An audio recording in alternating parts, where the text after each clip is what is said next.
Welcome to our channel Blender Tips. In this tutorial, we shall learn that how we can produce glowing effect in a object in Blender. So let's start our video. When we open default Blender, we have an three object: camera, light and cube. First we delete camera and light. We can produce glowing effect to this cube. So enter into the rendered view, then into the world properties. From here we decrease this value because the glowing object can be seen easily. Then enter into the material properties.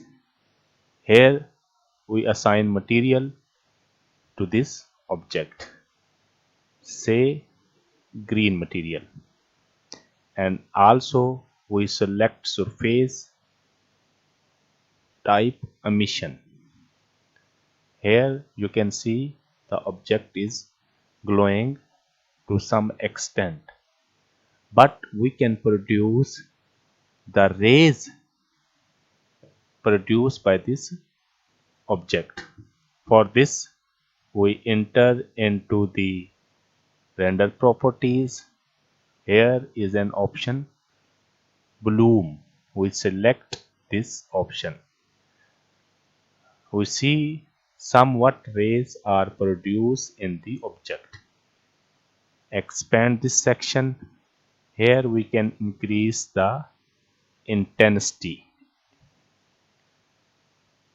and also decrease this value. We can easily see the glowing effect in the object. Here is the radius. I can increase the radius and decrease the radius of the light emitting from this cube. We can also change the color of this cube. Say green light is emitting from the cube, blue light, pink, red light, yellow. Beautiful. Thank you for watching